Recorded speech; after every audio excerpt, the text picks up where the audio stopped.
Well, Bronxites celebrate the opening of the Puentes Community Health Center.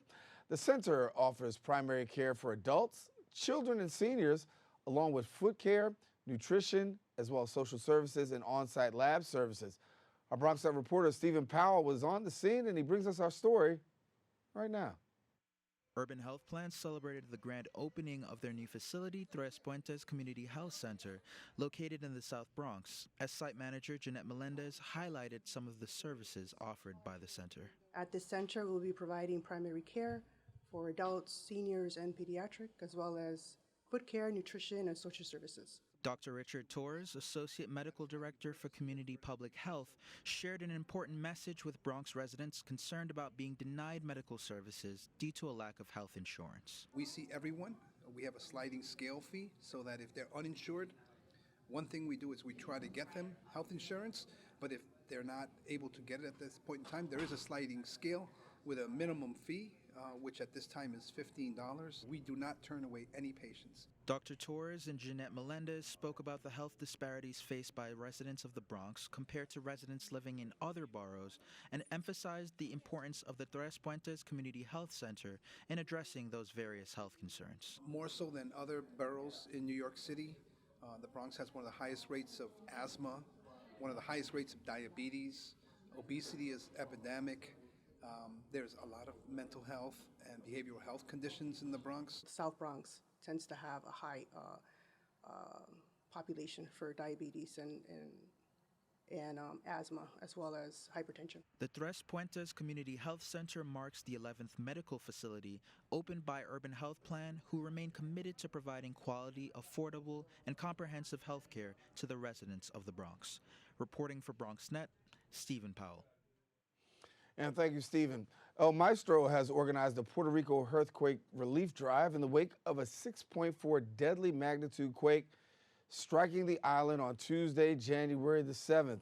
The earthquake caused blackouts, destroying buildings and towns, primarily along the southern coastline, just miles from the epicenter. According to the United States Geological Survey, since December 28th, over 500 tremors and earthquakes combined have occurred. Our Bronx reporter Arlene Makoko brings us more details about the drive.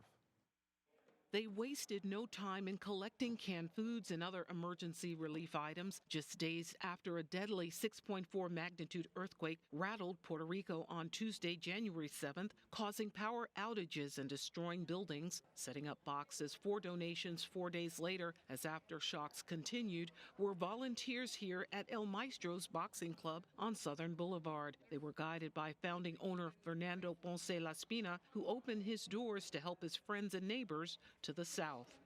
Our effort, it goes door to door. Joined by New York State Assembly member Michael Blake Laspina, who expressed frustration over relief aid never getting to those who needed it most in the aftermath of Hurricane Maria, says he is sending directly to grassroots leaders that are ready to go to work. We already have people waiting in Puerto Rico for it, and they're going to make sure that the families get this, that it gets there. I'm flying down tonight. We have a few of our team members down there. Assemblywoman Maritza Davila is there right now. Assemblymember Blake, whose district covers El Maestro's, praised Laspina for his work and shared he's joining a team that includes New York State Assemblymember Maritza Davila from Brooklyn, there to assess the impact of the over 500 tremors and earthquakes since December 28th, according to the USGS. She had a 15-car caravan in Ponce today. And she was on the road when the tremors were happening. What's needed is almost everything. This is a literal disaster for those people. Meanwhile, volunteers like Angel Cardona, a union carpenter, says it's about supplying food and confidence following the death of a 73-year-old who died after a wall collapsed on him, along with others who were injured. It's the infrastructure failure. It's the home failures. As you can see, some of the boxes already are filling up. El Maestro's is inviting anyone with a donation to stop by next week, anytime between 5 and 8 o'clock. For BronxNet, this is Arlene Makoko.